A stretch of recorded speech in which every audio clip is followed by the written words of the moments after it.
Pluto's here giving us a bunch of Ooh. And we are live once again with the CEA for what is this, week number 5? This is after the reshuffle, I suppose. Has there been a reshuffle? absolutely. In fact, this is where things get a little bit split up. Steadfast.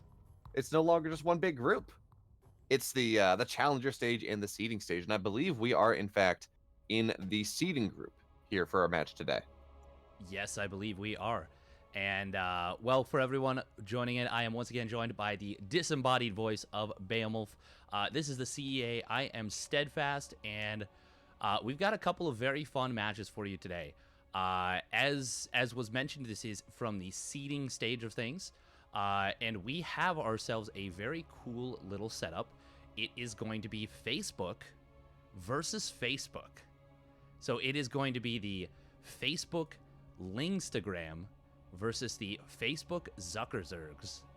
And what are your thoughts on that, Beowulf, as we head into game number 1 in just a little bit? Well, I do know things are maybe going to be a little bit weird, right? This is a team kill. In fact, there are some players that float between the two teams as needed. Of course, one of those players is Frugs, and I believe he's playing for the Zuckerzergs today. So that's what we got there. Of course, these teams are both 3-2, which is rather surprising because the Lingstagram, they are the B team. If you the average ranking of all their players, it's not at the M1, M3 level that we got the Zuckerzergs at. No, it's Diamond Master, which is still very good, but you don't expect these two teams to have come out of the Swiss stage to be at the same level. So that's something we're looking at here. Of course, does the A team really show dominance here, smash its sister team into the dirt, or do we see a little bit more parity, considering, of course, these teams know each other so much better? That is always a big thing, especially in the CEA. It is super worth mentioning how much preparation goes into these matches, because some of the teams, if you're going up against Cyril or even a 6K player or a 5.5K player, they have a lot less holes in their play. There's a lot less things you can exploit, things you can take advantage of that are maybe vulnerabilities in their play. But when you start dropping to 5K, 4.5K, 4K, 3.5K, there's a lot more noticeable vulnerabilities. So players that maybe are at a significant MMR disadvantage, and in fact, we've seen this in the CEA a few times, even 1,000 MMR disadvantage can be overcome with a very practiced build order. And so when you have these teams that are, they're spending a lot of time concocting these strategies, that happens a lot. But then when you have teams that are doing that and also know each other very well, you end up with some very, very cool little matchups, and I'm really looking forward to this first one. This is, by the way, also not just a team kill or an A to B team kill. It's also a rematch of a match that Lingstagram won 2 weeks ago. That it is, and we're just gonna have to see whether Lingstagram, of course, Lingstagram is the B team to Zuckerzerg's A team here. Whether Lingstagram will be able to continue that upset streak. Now, we have seen something a little bit interesting in this CEA as teams kind of learned from Shopify's approach from last season. Of course, Shopify, very good team. They won the CEA last season, but they didn't do it from the upper bracket. They did not do it from the seeding bracket. No. They kind of just sat and did what they wanted. They played players who were maybe not the best players. They didn't try out Zero, of course, was their ace player for every match. They said, look, we're going to take it easy. Swiss stage, no one gets dropped out of the Swiss stage. And I believe actually this season people did get dropped out of the Swiss stage. The bottom 4 did not make it into the seeding or challenger or qualifier bracket. Seeding or challenger bracket. But, we don't need to go as hard every week. Burnout's a thing. We're just going to kind of coast a little bit, get into somewhat of a nice position, and then we're going to turn it on for playoffs. We're going to have to see here whether Zuckerzerg opts to really turn it on now that they are in the seeding stage, or whether they say, look, honestly, we're going to be in the top, I believe it's top 6 we're going to be in the top 4 regardless. We don't really care where we are. Let's still, play around a little bit when we get to the playoffs, when we get to those elimination matches. That's where we find things really important. Absolutely. And, well, we've got our first match ready here. What do you think? I think we just boot it right on up. Sounds like a plan to me. It's going to be Light Shade. It's going to be a ZVZ. That already sounds like two fantastic words for me, Steadfast. Actually, I guess technically it's 4 words, 6 words, light shade, and a ZVZ. Yeah, that's 6 words. Whatever. You get the point. It's fine. 6 words for every 6 pool they're gonna do. Of course, not a possibility there. And, well, why don't you introduce our first player down here in the bottom right? All right, here we are, spawning in the bottom right for Facebook Zuckerzergs. He is the Zerg player, Juno. And representing the Facebook Linkstagram, it is the yellow Zerg player, Ambrosia. Ooh, and he is going for a 13-12. Is this a 13-12? Or is this a 14-13? This is a 14-13. 14-13. Okay, so this is still going to be a very aggressive play, but it is a little bit more economically focused than the other 13-12, or even something I saw Armani going for, a 12-11. Oh, this is a 14-13-12. This is the build that that Scarlet used to kill Rogue back in GSL Season 1. But Steadfast, there's a little bit of problem. There's a drone scout here for Juno, and the only way that this build works is if it is unscouted, because it really, really, really does look like your standard opener. The only difference is the hatch finishes just slightly sooner, I believe, than your standard hatch. So, and that you won't see, of course, the natural wiggling when the Overlord gets there, so no queen will be built out of that. And those are like the two big differences between your actual standard opener and a 14-13-12. But all of those things don't matter, because Juno is well aware of the fact that it was a gas pool hatch, and that by itself should say, hey, you know what? Don't build drones. Just continue to build Zerglings. Maybe get a Baneling Nest. Don't even get speed. And just hold it, because you get an early Baneling Nest, this build is pretty much held, at least at this level. Even without this, we're actually seeing Juno go gasless here. Ooh, and you're right, that is going to go very well for him. Because if he just pumps queens, builds a spine crawler, and then blocks the ramp, not going to be a whole lot that can get done. And yeah, there's that spine crawler. I wouldn't even mind to see 2. To be, well, 2 might be no, actually, no, I think 2 would be okay. It could be okay with 2 since he's gone gasless. And on top of that, in all honesty, it does not matter as long as you hold this build, it does not really matter how much damage you take at the end of the day. Not really. I mean, yeah, you don't want to go down to 2 drones, for example. Yeah. But realistically, as long as you don't die, you've won the game at this point. It is so all in to do the build that Ambrosia is going for. I mean, he's not mining gas anymore, of course. This is just a speedling flood. Honestly, even if you lose the natural, it's not the end of the world. I mean, you don't want to, but even if you lose the natural, you're going to be fine. Oh, we got drones on the way. That is, I feel like Juno was maybe... I feel like with the spine, with the queens that he has, he's kind of underestimated this attack just a little bit.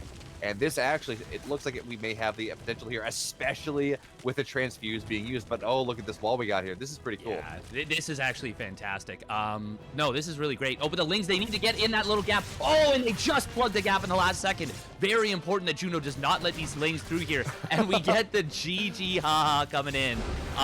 Beautiful wall right there out of Juno. Very kind of Johnny on the spot with that wall. That was really nice, and a really crisp defense.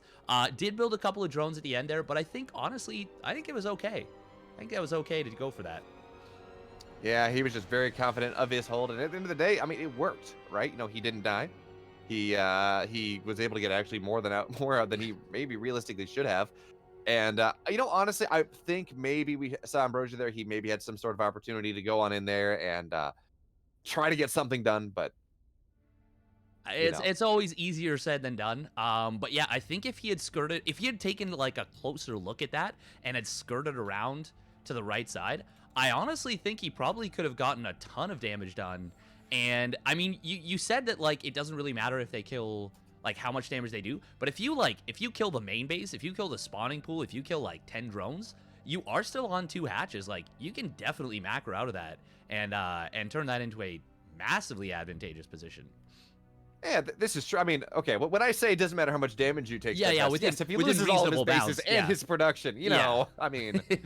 Yeah, but what I mean is if he had actually run by, which I really think he had the opportunity to, I think we're looking at a very different game there. Yeah, you were not wrong. And that is kind of one of those downsides when you commit to holding the natural instead of holding the ramp. Yes. And then suddenly all that commitment to the ramp, well, it doesn't really work out for you if, well, you're trying to do that and they just go right on by all that hold. And I mean, that was a really cool wall. But again, I think it's you were saying a little bit, Ambrosia had the opportunity to make something happen, but it's one of those things where you get that build held enough and you're like, well, okay, it's not even worth trying. Yeah. I guess is the logic there. To be honest, yes, I understand the logic entirely. And you look at that front and you're like, oh my god, that's so perfectly battened down. Like, I'm never breaking through. There's got to be like multiple layers to it, and you don't realize that like your opponent's gasless, that there's no queen in the main, or like that the main is basically wide open. To be honest, I think I would have preferred to see. Even that same setup would have been fantastic with the Evo chamber, with everything there. But I would have liked to have seen the 2 queens on the ramp. I think I would have preferred that, just a little bit more conservative in the defense instead of being like, oh, you have to be this far forward. But once again, that's a nitpick in a game that was an excellent hold. And, well, why don't we talk about this game number 2 here that we got going on, this PVZ. Absolutely. This is a little bit of a rematch here from week 2. In fact, we talked about things. This entire matchup, Zuckerzerg versus Lingstagram, is a rematch from the Swiss bracket, but this game in particular, Pluto versus Frugs, I believe they were saying this was the ace match, actually, from that week, where, what was it, Frugs? I believe it was Frugs prevailed. So we got this rematch here. It's not, of course, the ace match, not this time, but I would not be surprised to see these 2 players be the ace players should it go to game number 5. Also, it's pretty cool. Oh, go ahead. Well, I was just going to say, it's actually kind of neat because Frugs is actually, I assume this is something they negotiated with the CEA, is actually a flex player who can switch back and forth between the teams. I'm assuming when playoffs comes, that will not be an option. But for now, yeah, able to switch back and forth between the teams. So this week is playing on the Lingstagram, but in the past has played for the Zuckerzergs. He absolutely has. But Steadfast, enough about the past. Let's talk about the future. We're loaded on in to game 2. Absolutely. And once again, you want to take it away? Absolutely. Here we are, spawning in the upper right. In the blue, representing the Facebook Lingstagram this week, up 1-0. He is the Blue Zerg player, Frug. And his opponent, spawning down in the bottom left, currently up 1-0, looking to put his team on match point. It is Pluto, representing the Zuckerzergs. So what we're going to have to watch for this game, Steadfast, more than anything else, is how much spinach, specifically canned spinach, Frugs is able to eat over the course of this game, so it would make sure that he can overcome the menace that is Pluto. Actually, Zergs eat anything other than, like, other animal, like, yeah, I feel like Zergs are not vegetarians, right? No, they will consume, I think, creep. I think they get their sustenance from creep, and creep is made from any biological material. Is that right? Am I making that up? Yeah, I know creep is like alive, so to speak. Like you can see it kind of wiggling there on the ground. But I think what I just said is correct. I think creep is made from biological, like it's like literally just recycled like slurry, which is super gross, but very cool. Yeah, and I think I think I remember, something about the Zergs. They kind of feed through their feet as they run over creep, something like that. But anyways, yes, then that does mean the Zerg race does consume spinach as they consume the entire sector. But that's one small part. But of course, an incredibly powerful part. High in iron, of course, allows the Zerg player to just really get those large muscles and do what they can to overpower the Protoss race. Very clearly, that's how this works. They just become zoomy lads, that is for sure. I guess about this game, what do you think? This is Oxide. It is a map that is relatively good for the Stargate play, but maybe not quite as strong as, say, Romanticide or Death Aura, as those 2 maps that are just really good for that. So are we going to see Pluto go for that method? Well, we already know it's not going to be quite that unless it's going to be Warp Gate into Stargate. As it is, hey, it's the trap build. Ooh. A little bit of rope-a-dope, a little bit of misleading information. And we'll have to see if Frugs kind of sniffs that out. At this point, Stargate is so popular that even when you see something like this, you still have to be on alert. Oh, and this probe actually being sent back forward again. This is a little bit interesting. We do see the Adept, by the way, is actually left in the wall, and Frugs does see that. So he's like, okay, well, I can just continue to chase this probe. This probe will try and get scouting on the third base, and it's actually the pocket third that's being taken from Frugs. So this may actually send off some alarm bells. A little bit of false stuff right here, unless this probe can see the third. Oh, but it's actually going to be pretty close. Oh, is he going to see it? Oh my goodness, the probe's going to get barely in time. Barely sees it by the skin of his teeth. Probes don't have teeth. Thank God. Yeah, probes have teleportation beams that get minerals directly into them, I think. Something like that. But you know what, Steadfast is rather interesting. We do have Oracle actually first here on top out of a Warp Gate into Stargate. Now, Warp Gate into Stargate has some really nice things. It does mean you get your Warp Gate done a little bit faster, which means you have actually ground units that you can warp in to defend your 353rd base, which is not what Pluto is doing. So I'm kind of watching this with a little bit of interest, as this is not the standard build. But anyway, it does, one of the downsides, it means you don't get that Oracle out into your opponent's base at around 4 minutes. Instead, no, it gets there around 4:15, 4:20, and by then, of course, there should be a Spore up, but no, the Spore actually will be finished just in time, which does mean 2 workers go down. And that's actually a decent amount of Zerglings we got here. 15 Zerglings on the map. That's a little bit more than you would usually get, but it makes a lot of sense, right? This is a late third base. There are no pylons around this base, which means this Adept is going to go down, and the third base is going to come under some significant threat. Oh, is he gonna... Ooh, he actually gets into a corner, but, wow, Frug's kind of little bit sloppy right there with the Ling Micro, but still will get on top of this. And now we could see a cancel on this third base. Oh, there is a few Adepts, and the Oracle will show up. Okay, that should be a save. Nice job from Pluto. Absolutely. It was looking pretty bad there, but you know what? I honestly, I feel like if Rugs just commits onto canceling that third base instead of killing the Adept and then canceling the third base, I think that's probably better for them. I think he probably gets it at that point. I think there were 200 HP left, and it was about 5 seconds wasted, so I think you're getting pretty close on that. But now Pluto, he does have his third base on the way. It's only 1 Stargate. It's 520 in. What tech did he have? Yeah, not a lot. He has a Robo out of this, so this is rather interesting. Yeah, and a very unfortunate supply block, and now it's going to be Forged Twilight. So some very heavy teching coming in from Pluto. Frugs is up quite a bit in terms of worker count right now. He's also got a significant queen count. This is feeling like a queen walk build is still very much on the table. We've got 6 queens out right now, 2 more on the way. Ooh, and look at this at the natural. A Nidus Worm coming down. Now, this is going to be very interesting to see how these 2 builds interact. That is a big gateway explosion, but I don't know if it's going to be in time. Yeah, I mean, the gateways, I think, will be down in time, especially considering that there is not really any vision on the other side of the map, so that's something you have to be worried about. But we don't have charge on the way, right? We don't have it. Oh, the Oracle is going to get targeted down. Barely will survive. Okay. Oh, man, if the Queens were paying attention, that Oracle should be dead. Oh, God. Now, it's really interesting here. Oh, go ahead. No, I was just going to say, that might tip him off, though. Frugs is getting... Oh, man, another supply block, unfortunately, from Frugs at 114. We'll have a lot of units on the way. Ooh, Oracle barely surviving.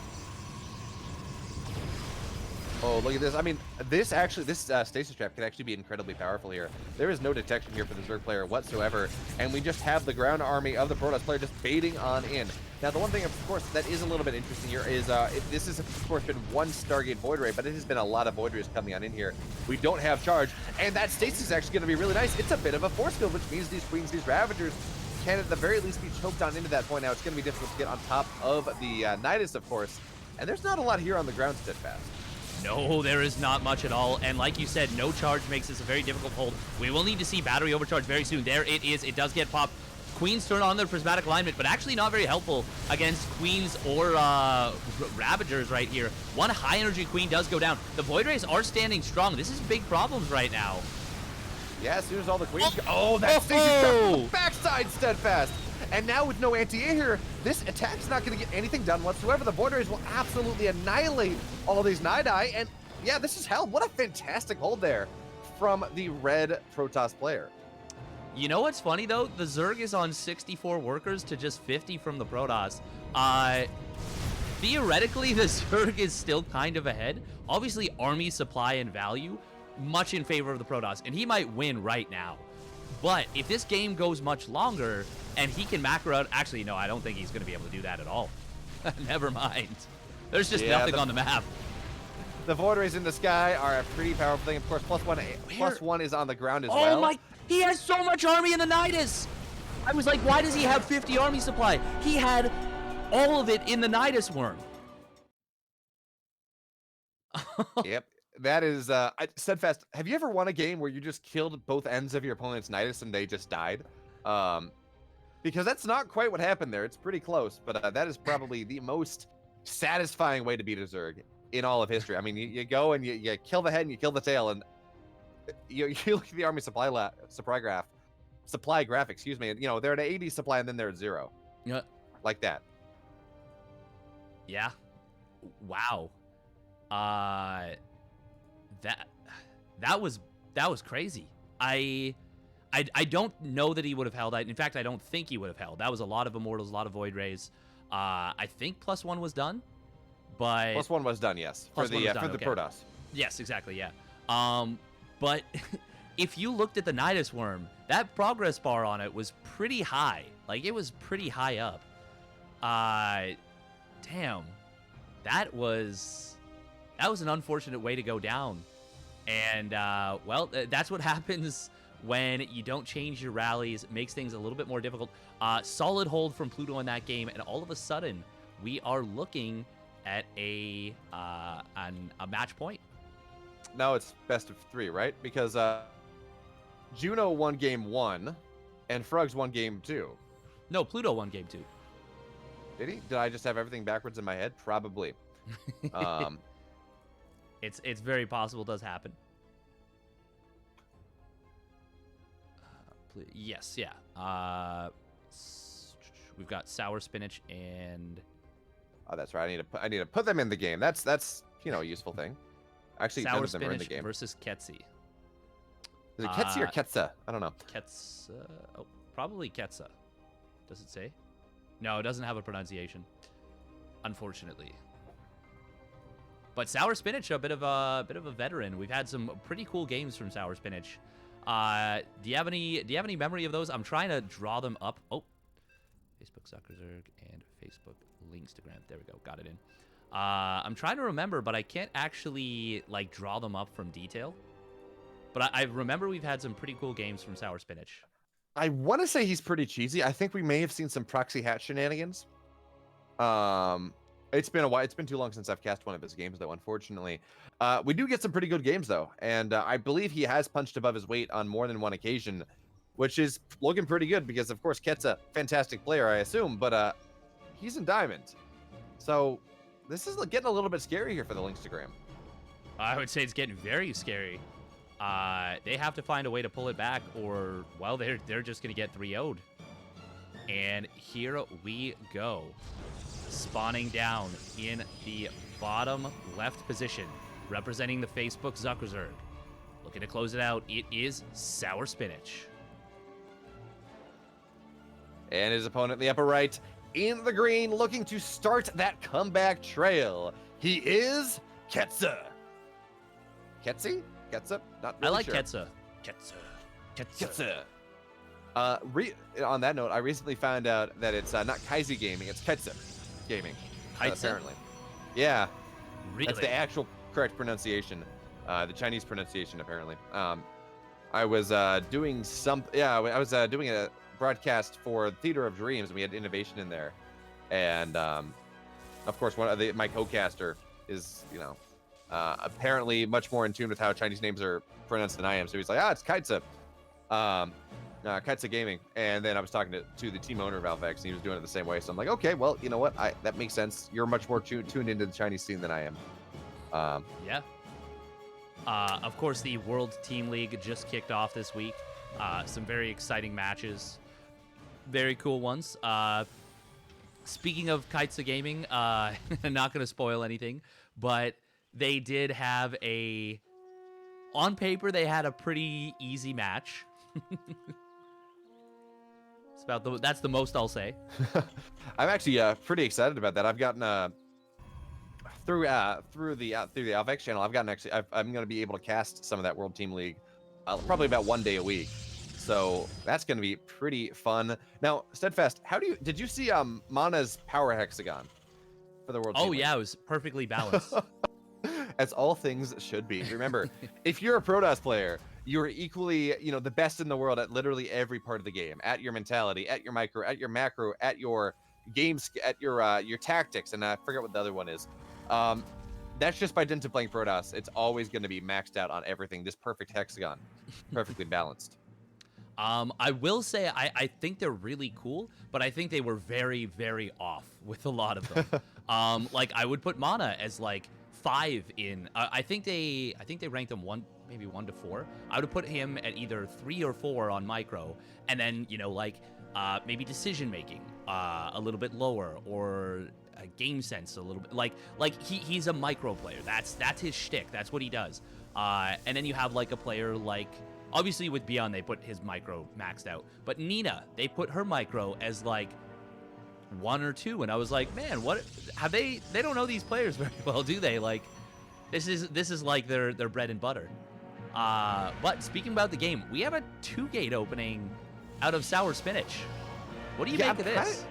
I'm kind of surprised we don't see a pylon and a gateway on the map here, because there is a build that has been taking the world by storm here. That parting used to smash pretty much every Terran in existence in Katowice, and then it's been incredibly prominent in all the other stuff I've cast of parting and a bunch of other Protoss. Recently, where you get your first gate, and then you put proxy a second gate on the map that finishes right around the time Warp Gate does, and you get a third gate as well. Sorry, the gate on the map finishes before Warp Gate is done, but then you get your third gate as well as Warp Gate finishes. And you just got a bunch of Adepts and Stalkers kind of proxied on the map, really heavily pressuring the Terran player. And it's just so much pressure early on that it absolutely smashes, honestly, most Terran builds. And we've seen players like Beyond and Innovation start to build their command center on the high ground just to avoid that. But even then, I've seen Parting at the very least smash it anyway. So it's a really strong build. We haven't really seen the counter to it really show up in the meta yet. And that's not what we're going to see here, though, because we do have a bunch of Stalkers getting warped on in. Yeah, this is a very interesting little build. It's not quite what you're talking about, but it is very similar in the sense of, like, I'm trying to get real aggressive. Now, it's going to be interesting to see if he can do anything about these Hellions. There's 3... Oh, Ketsa. Oh, he actually... Did he just show them? Okay, no, there was no vision on those gateways. But we will see them come on in. Now, there is a bunker at home to help deal with this. But the SCV kill... Okay, it is... Oh, it's going to be... He's going to... barely not quite. It was a really quick pull, but he wasn't quite able to do it. Now, on the other side of the map, he's getting a ton of damage done. So if he can just find a way to survive, he is going to be in a really, really great spot. Oh, but there is nothing to really do this. The bunker gets killed as it starts. Well, we do have a tank on the way, of course, and while there is no blink here, there's nothing that's really going to be able to make that happen, but there is no repair on the supply depots, which means the Stalkers are going to be able to waltz their way in eventually, and maybe they're not killing it all that fast, but now all the SCVs have been pulled all at once, and this is a little bit of a citizen's arrest attempt here, but honestly, look, 25 probes have gone down. It's 20 workers to 32. Once this tank is up, okay, I wish that tank was actually a little bit further forward so it held the ramp, but yeah, you know what? Oh, it actually does hold the ramp just a little bit. This is actually looking pretty good here for Ketsa, even as he does continue to lose some SCVs and is not mining at all. Yeah, he's got to get back to mining very, very quickly. He does actually have 3 mules mining, which is a lot of income. He's kind of treating these like they're blink stalkers and putting that tank very, very far back. Now, I'm okay with him because of how much damage he got done, playing this very, very conservatively. But he does have to be careful that he doesn't just let his opponent back into the game. Now, he is up 10 workers still. And I really like the addition of the Liberator. Oh, are we? Yeah, we're going to see... Oh, no, he's not going to... Oh, he is going to shade in. And he's going to drop on top of the tank. We need to see a very quick SCV pull. Okay, there it is coming on in. And the bunker will stay alive. I actually don't know if I like this from Sour Spinach. I think the play here is you contain and you try to remacro, right? Because there's no way you... I mean, yeah, there's a tank dead. There's not a second tank in production, by the way, Steadfast. That's up. There we go. Now we have that second tank in production here. Liberator on the way, just about done as well. So that's going to be pretty nice. But I don't know how you break this Terran main base, not with this like triple wall that we got on up here. So I think really the play is you just kind of go on in there. You say, look, it's going to be so hard for the Terran to come on, find his way on. Oh, look at that play. That's pretty cool. Oh. He almost just got so much friendly fire. That I was waiting for that tank to fire, but it just barely did not come off cooldown as the Liberator got that last kill. Very heads-up play from Ketsa to siege that Liberator. But a really nice little adept. Could have been like 5 or 6 dead workers, but ends up only being 2. Yeah, now I think what we need to see here is the slow push of tanks and Liberators onto the Loker. And there are, what is that, 2 tanks on the map now, 1 Liberator on the map. So with that being the case, Ketsa can break out of this. And actually, yeah, he seems to be aware of that now. But in the time being, well, Sour Spinach has actually rebuilt the worker lead once again. He's sitting here on 37 workers to 34. He's up on Army Supply too, and now an Immortal's joining this, as well as another Gateway. This is actually looking pretty good for Sour Spinach, as bad as it was looking earlier on. Yeah, no, and it's, if he had continued to try and commit in, I think we'd be looking at a very different game where Ketsa's quite far ahead. But yeah, not the case right now, as Sour Spinach has just been chronoing those probes. He's back up to 41 workers, which is two base full saturation. Actually, this is kind of funny. One of the mineral patches is already mined out in the main base for Sour Spinach, and another one about to finish up, which means that on a Terran side, we actually have 2 that are gone, and a 3rd one that's about to expire right this moment. Yeah, this is getting pretty dire here for the Terran. Yeah, he's got good. Yeah, he did have a better economy than Sour Spinach did for quite a while. Oh, you don't want to fight to there, though, Sour Spinach. That is not the play. Aggroed in by that Liberator, ends up taking a big punch to the face. Oh, wow. Sour Spinach really wants to get aggressive here. Oh, Ketsa. Oh, that was a big mistake. That supply depot was up, I think, initially, and it blocked him from getting into his own main. Yeah, but I mean, Sour Spinach, that's a lot of damage to take on the Immortal. And yes, hardened shields are a thing, but oh man, Ketsa, he's just turtling up on this too hard. We got missile turrets now on the way, which if his opponent hadn't recovered, yeah, okay, I understand that, but Sour Spinach is a 3rd base on the way. He's Blink on the way. He's got a Robo Bay on the way. This is just a contain. This is a contain that Ketsa can very easily break if he decides to. I mean, hey, look, he's going to get an Observer. That's nice, I guess, with that missile turret. I don't think it pays for itself. But we do need to see the Terran player break out of things as of now. Stim is done, by the way. So honestly, with tanks and support and Stim here, this is an army that can beat the Protoss army. You just got to make sure that you're in proper position. Yeah, and he will go in for this. Nice hot pickup from Sour Spinach. Picks off a couple. Wow, that was actually like 4 Marines. This is so uncomfortable for Ketsa, and he is really running out of time right here. He's on 29 SCVs, mining off of 8 mineral patches. That is extraordinarily bad. That is, we really need these back tanks, because I mean, there's still tanks in the high ground here. We really need them to all go down, go forward, and really set up that better siege position. And the bunkers, of course, they need to be salvaged as well. There is so much money sitting here on the map for Ketsa, and he really should have, but he has not been able to make use of quite yet, either because he's only just now taking his natural, or he does have that free, what is it, about 150 minerals in those bunkers that he could use to turn it into additional production, or, you know, a bunch of extra Marines, as the case may be. But again, just kind of sitting here being really too defensive. Yeah. Some really great War Prism micro, by the way, right there from Sour Spinach. Getting like another 5 or 6 Marines. Or are we going to see a commitment in here? Blink is about to finish. He's going in just before it does finish up. This actually feels like a pretty big overcommitment from Sour Spinach.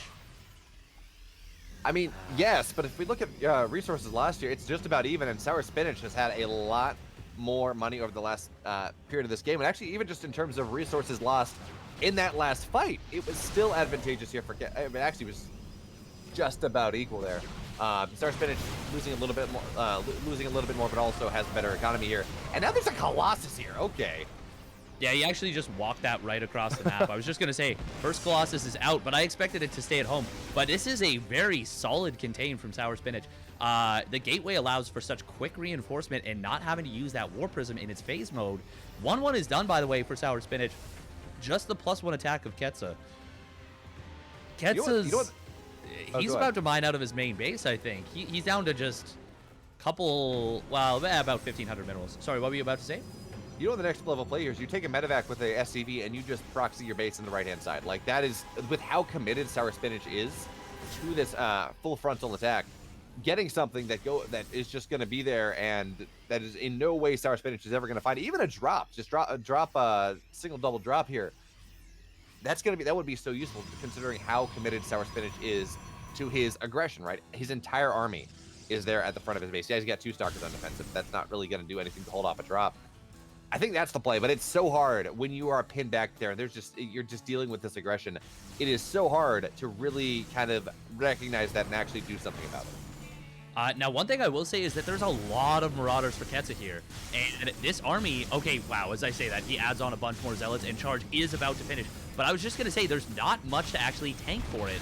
If he can jump on top of this army, this would be a really potentially good fight for him. But as Charge finishes up, that timing window closes on up, and Ketsa, man, he is just feeling the pressure right now. Even a nice gas pickoff right there by those Colossi. I really do think Sour Spinach is overstaying his welcome at this point. Like, he's very far ahead. Like, you don't need to keep your opponent on 2 base for this long. Like, just take a 4th, go home, get Storm, and, you know, continue to macro up. I mean, you say that steadfast, but if Ketsa ever leaves his base from this point, I want to say that Sour Spinach has done a good enough job here that, oh, the Stalker's going to blink on forward. And yeah, the Warp Prism's going to go down, but it's just Stalkers fighting against the Warrior. I think this was a massive mistake here for our orange Protoss play here. Almost kind of giving Ketsa room back in this game, especially now as one Colossus is going to get targeted down. The single Viking is still firing, but that was a massive trade. Sour Spinach, he had a plus 20 army supply lead, but now he doesn't. Well, as I say that, 8 more Zealots warp on in. Now we get that lead once again. Yeah, that was a very weird decision from Sour Spinach. Like I said, your opponent's on 2 bases. Now he is taking his 4th. Don't attack in. If your opponent gives you opportunities like unsieges everything or, you know, moves whatever, okay, now he's got the Observer. Now he's got a better view of what's actually going on. Now I actually like any play. Oh, God, this tank on the ramp. Oh, my God. So much bottlenecking right there between those Marauders. Finally does move out of the way. Ooh, we do have High Templar right here. They are going to get picked away at. 2 of them going down immediately. No Storm, but that's really unfortunate. Plus 2 weapons does finish up. Ketsa is really running out of time, though. Yeah, we're starting to mine out the natural here of our Terran player because of just how many mules are dropped, and actually a lot of those mineral patches are very close to mining out. Very, very close to mining out on 2 or 3 more of those mineral patches. So Ketsa, this is not a game of can he build a strong enough army. Given enough time, he probably could. It's a bigger question of can he have enough money to build that army that he needs to take the fight out here. And not only can he build one army, can he build multiples? Because Sour Spinach is just going to start building this bank. He's at 174 supply. He's pretty close to maxing out at this point. He has 4 bases. He can take his 5th, 6th, 7th as pretty much whatever he wants. And his army complexity is just increasing as well. So really, it's not a question, once again, of can Ketsa build an army? Can he micro? Can he do anything? It's just, can he get the money? And I'm not convinced he will be. But look at this. Now we're starting to see Ketsa with the drop play out here. This is what we wanted to see 5 minutes ago. I was going to say, this feels about 5 to 7 minutes too late, to be honest. I wouldn't have minded, like, you were talking about, like, single or double. I wouldn't have minded, like, a triple or quad drop, like a Doom drop, to completely force the army back home. And if they recall, cool, you just like park that army in the side. If they don't, you commit and you kill 2-3 bases and your opponent is forced to attack into you. Okay, this will actually force a recall. So, wow, it didn't even take that much. It literally just 1 drop. Oh, and almost gonna take out the medevac, but that is a big deal for Ketsa. That actually gives him a little bit of breathing room. And it is important to note that Sour Spinach is only on 56 probes, so he's not on some crazy economy. He has been outmining his opponent by a lot, but it's not like he went up to 80 probes at any point. You know, I was going to say, I would have loved to see Ketsa there jump on the army of his opponent as he saw the recall in there, because, of course, when you're recalling, you can't fight. And especially against, oh, okay, the first storm's going to be decent. Oh, the storms with the Vikings, though, are going to be nice. Especially, though, because they're only half recall. That is a massive army supply lead. Yeah, it's a big storm on the army, but it's also a big storm on the Zealots. But that storm, though, that's going to be the moneymaker. Yeah, but you know that storms just make Protoss units stronger. They just get annoyed and then they attack harder. Oh, no, the whole position there. And a contain is once again back, but there is a drop in the main base. That is actually the same drop from earlier, but now a nice blink there from the Stalkers. This is not going to be enough. Ketsa, he had like one opportunity to make this work. If he had been able to jump on the army that was recalling, maybe, or jump on the half of the army that was not recalled, maybe he had the opportunity to take that fight. But it's not going to work now. It's 22 out of 6 there on his natural. There's nothing nothing in the main. Actually, it looks like he was able to build a third orbital, but you kind of need to be able to mine from a place, and that's just not something that he can do. I don't care whether you have the base. You actually need to be able to make use of it. You need to be able to land it somewhere. Oh, and he is not going to be able to, and he will actually lose this orbital. So it's just another 400 resources that he cannot afford. Tanks will get caught a little bit unsieged right here. And Ketsa, he is going to try. Oh, wow. Tank's actually getting some big shots on the High Templar. They do not have Storm at the moment. But it feels like it's one of those things where it's like, oh, nice little fight. Doesn't matter at all, you know? I mean, this is a really nice Viking position here, but now with the Starks, they're going to blink on top. Yeah, there we go, GG. I was going to say, it feels like whatever happens here, Ketsa, it's just a Pyrrhic victory. I don't care what happens. He's just too far behind. And there we go. The Zuckerzergs taking victory over their sister team, 3-0. Yeah, it ended up going to the ace match last week. This time, no such instance. It ends up being a very quick and decisive 3-0 for the Zuckerzergs. Zuckerzergs is the A team, correct? Zuckerzergs is the A team, yes. Yeah. So I guess you would say, quote unquote, expected value. But when you consider the fact that the last one went to the ace match, not really at all. That's actually quite surprising. Especially considering the fact that last time, Lingstagram won. Bilbo Baggins beat Arcane in the ace match. And yeah, you saw the B team beat the A team in the Swiss stage. But of course, teams kind of take it a little bit easy in the Swiss stage, as we do see here. Slightly bigger guns were brought out for the Zuckerzergs, and unfortunately, Lingstagram really couldn't quite match, and now we got a 3-0. Zuckerzerg looking pretty good in the qualifying bracket thus far. Yeah, I think we're actually going to, for the sake of enjoyment, and at the end of the day, this is a team league. It's about building community. It's about charity, and it's about having a good time. So we're actually going to play the fourth map, and we're going to cast it. So it's going to be Singularity versus Arcane. On Eco Station, no less, the first map of this week that we've actually been able to get a non-standard map, because unfortunately, what is it? Intergalactic Disco Slide Party, which I believe is the map where things fly, was swapped out, which makes me very sad. At the very least, so I can't, say Intergalactic Disco Slide Party a bunch of times. Intergalactic Disco IGDS Igdas Digs. Oh, come on! They're swapping the map too. You hate to see it. It's not okay. I would like to wage a formal complaint with the CEA. They're ruining my fun. But we are going to see the two. This is kind of neat because this is a little bit of a pride match, not just in the sense of trying to avoid a full sweep. Even though on the standings it'll still show up 3-0 regardless. But this is actually the two captains going toe to toe with one another. So it's more so than just a little grudge match. It's a little bit like, oh well, who's the best captain? Like who is actually gonna take this down? Now on paper it is a little bit of an advantage for Arcane, but that doesn't mean it can't be beaten, can't be made up for. Yep, Steadfast, it's only about a 1,500 MMR differential here. I think that's what we're looking at. This is the CEA. The amount of times that we've seen 1,000+ MMR not matter whatsoever, well, it's at least once. I can count it on my hand. Yeah. I can't do it on two hands, but I can do it on one hand, and that is already a lot. Well, in theory, you could count it on two hands by going like this. You just grab your one hand and then you count it with the other hand. I mean, but I think that's cheating.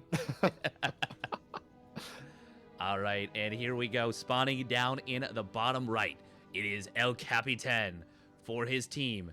Representing the Facebook Zuckerzergs, it is Arcane. Who will we will be having an interview with after this one. And in the upper left, in the red, merging man with machine, he is the captain of the Facebook Lingstagram. He is Singularity. Zip, zap, zoopity, bap. I don't know what I'm doing. Fitting.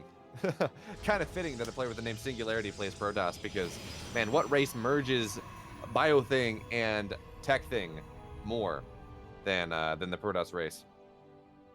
Yeah.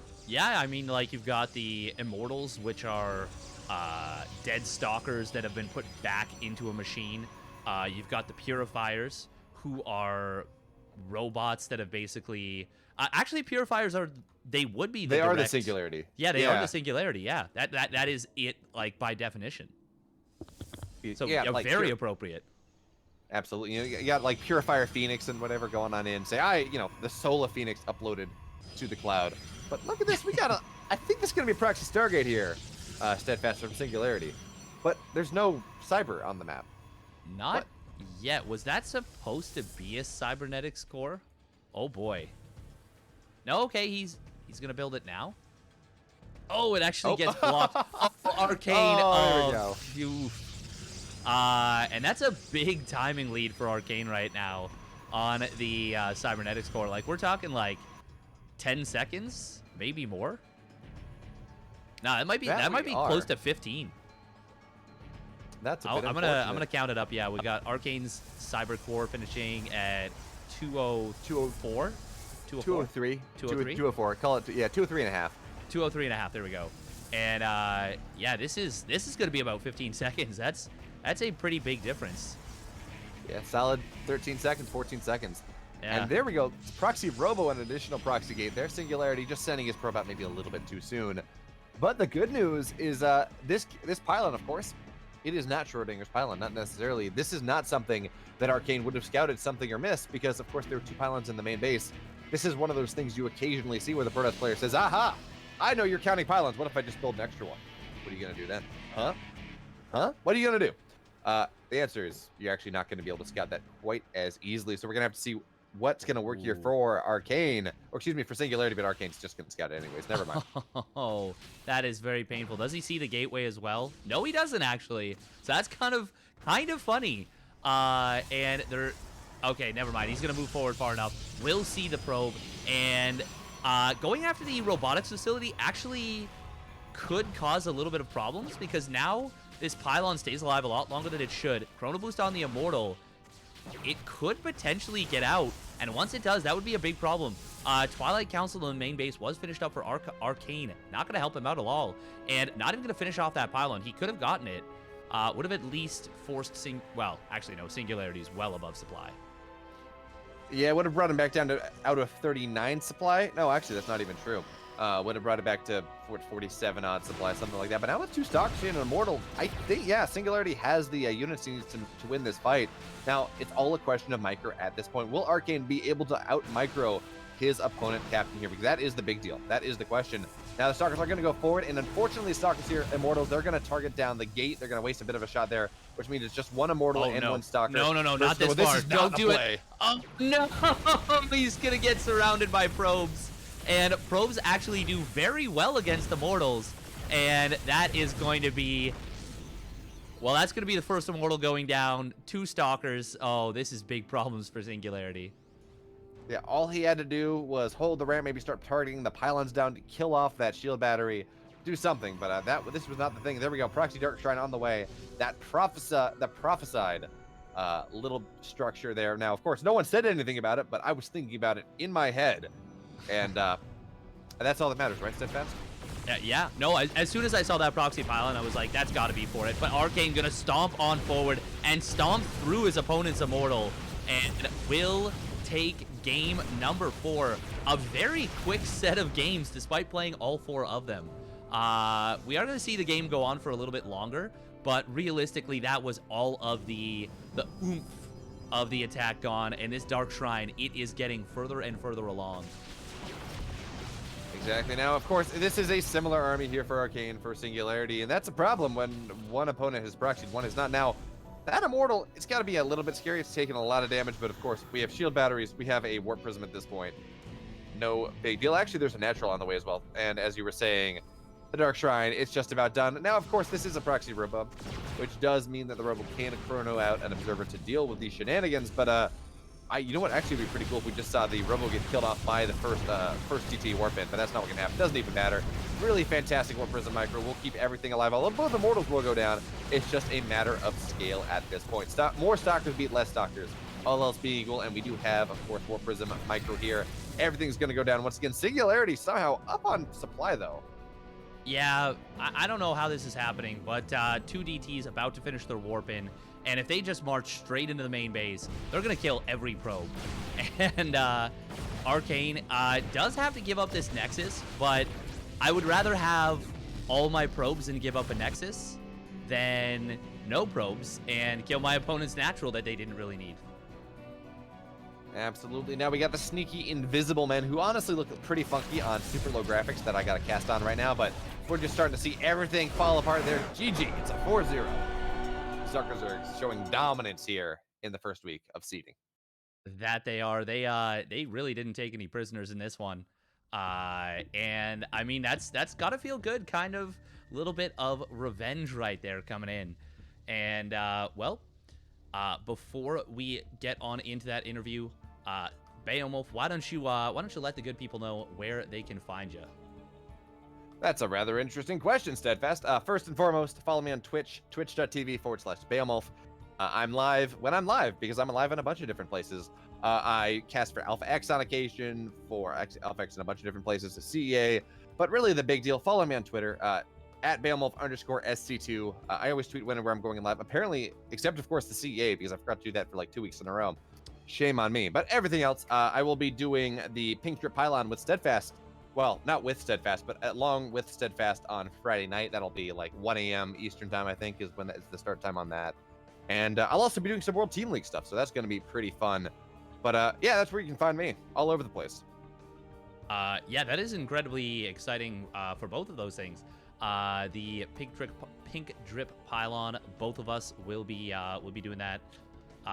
And then the World Team League stuff, that's very exciting. As for me, you can follow me on my Twitch, twitch.tv/steadfastsc. Follow me on Twitter, twitter.com/steadfastsc2. And yeah, I guess that's it for now. Just going to put up a BRB screen, and we will get set up with the interview, and we'll be right back.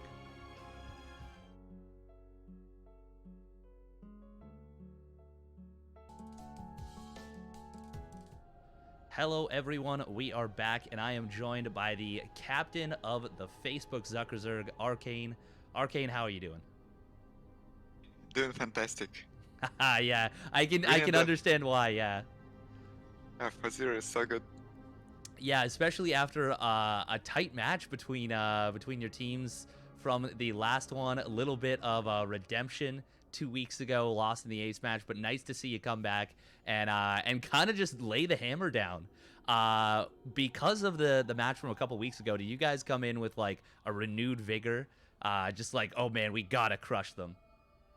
Yeah, of course. We had to put them in their place, you know? We're the A team. Yeah, you got nothing on us. Now I love the art in the background. First of all, where did you get that? That looks amazing. It's a Blizzard Gear store. They have posters, cool. And it's actually not a poster. It's a canvas. Yeah, I was gonna say that looks like a canvas. That looks really nice. Yeah, it's Blizzard Gear store. Blizzard, please pay me 5% for the advertisement. There you go. Just send it directly to his PayPal. Just send them an invoice. I'm sure you'll get it. No, unfortunately, there's no one to send that invoice to anymore. But you guys have, yeah, sad. You guys have a pretty good record now. You improved to 4-2, and yeah, kind of came out guns a-blazing in this match. How much preparation went into each of the matches? And what did you take it a little bit extra seriously? No. No? No preparation. Fair enough. You just came in and you just wrecked face, just rolled over them? Yeah, just, you know. I guess we all play ladder a little bit. That counts as a preparation. Oh, yeah, absolutely, yeah. We didn't do any special builds or any special counters or anything like that. Yeah, that makes sense. But yeah, so you guys are about halfway through the season. I think this is the first time we've casted your game this season. So first of all, welcome back. Good to see you. Always nice to see you in the winner's circle as well. What are you guys looking to do come playoffs time? I think at this point with this win, you're probably not guaranteed, but you're pretty much slotted in, most likely. I think it would take a pretty weird scenario for you guys to miss playoffs. I'm not sure. I didn't count. Yeah, I fair know enough. that we Yeah. have a very strong opponents. We have both Amazon teams in the challenger bracket as well. Yes. So this is a tough competition. The Amazon teams are still very strong. Even though we beat both of them last season, Ooh. we are looking to do the same this season. Very nice. Yeah, I think that'll be a definitely a tall order, but definitely a very doable one. Like you said, they have some really strong competitors on their teams, and it'll be cool to see if you can kind of continue the dominance you showed today. Now, do you have anything special prepared for any of the opponents coming up, or is it just going to be like take it as it comes, and then come playoff time, then you start hitting it with the prepared builds? Yeah, I think we're gonna prepare more for the playoffs. For the group stage, I don't see us preparing too much. Yeah, fair It's enough. too much work. Yep. As it makes sense, especially now that you're in a more comfortable position. Now Frugs plays for both teams, correct? Is that? Yeah. So, talk about that. So it is a floater arrangement. CEA allows to have a player who plays for multiple teams, in case there might be not enough players in some teams. Nah, that makes sense. That's good, and that's cool. They're very accommodating. He had a pretty nasty match today where he just kept his opponent on one base for a while and then two base for like 15 minutes. Just a little bit of torture right there. Is he? Or sorry, that was sour spinach. That was sour spinach. Yeah. Yeah. Sorry, I don't know why I had that in my brain. I like looked at the chat and saw that he was in the chat, and I was thinking of that. No, Frugs had Queen walk. He did a yes, queen walk. Queen walk versus Pluto. Yeah. Yeah, this was super scary. Like I think Pluto's stasis swords did a big work. Like, Yeah, he the was able flanking to stasis ward. Yeah. Yeah, the first one was also pretty good because it kind of force fielded the choke, so that all the roaches and queens couldn't attack at the same time, which allowed for Pluto to get one more warping round and one more immortal. So Yeah, both stasis wards were really important. It was really cool because like he had literally no units at the start of this push. Yeah, no, he was it was looking really rough for him, but he was able to make it happen. Nidus Worm didn't end up being all that useful after all. And then just ended up being like a hidey hole for all the units. They all just hid in there and didn't get anything done at the end. But I think after he held the push, it was going to be difficult regardless. But moving forward, who do you guys want to face? You've already gotten some revenge this week. Is there anyone you want to get revenge on in the coming weeks? No, we are a very friendly team. No revenges anymore. Got it all out on your sister team there. We want to play, this one team one time. Mr. Zero, we are looking at you. Ooh. Zero decided didn't make any prophecies this time. I'm super upset. No prophecies, but we'll see.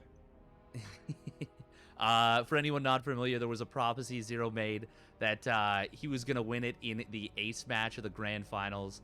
I believe. What did he say? It was versus. What did he say exactly? What versus front stab? He predicted that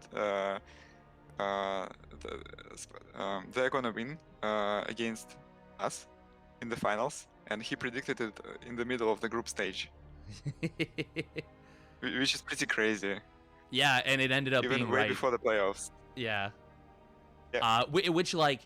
You could be like, oh, they're the two strongest teams, but like, no, there was some really, really strong teams. Like, that was a very difficult thing to predict. You wouldn't even known that you guys would be on the opposite sides of the bracket, so it was pretty cool. But yeah, that's I think that's gonna do it for now. Before we let you go, is there anything you want to say to the fans or to the teammates? Anyone you want to say a good job today? You really pulled your weight. Yeah, everyone played well today. I'm happy with the performance of Zuckerzerg and Lingstagram. Instagram this season looks much better. They also have a chance to go into playoffs. It will probably be difficult, but they're definitely doing much better this season, which is fantastic. Yeah, it's cool to see you guys kind of clashing. Obviously, it's all in good fun, all friendly stuff. But yeah, congratulations on the big win. Does it feel good having beat the other captain too in the kind of friendly fourth match? I'm not gonna lie, yes. I love to see it. Thanks so much for joining us. It's always a pleasure. And good luck in the future matches. Hopefully, we'll see you come playoffs time. Yeah, thank you. Awesome. And that was Arcane from the Facebook Zuckerzerg. Congratulations to them. Big W at the end of the day. And we got ourselves a fair amount of time until the next match. We're looking at about an hour until the collegiate side, where we are going to have another rematch. The first match we actually broadcasted, it is going to be UC Irvine versus the University of Calgary OMG Bananas. So that's actually the University of Chicago, but they were just tired of being called the University of Calgary. They were like, you know what? Everyone calls us the University of Calgary, U of C. Let's just lean into it. So they made that their official name.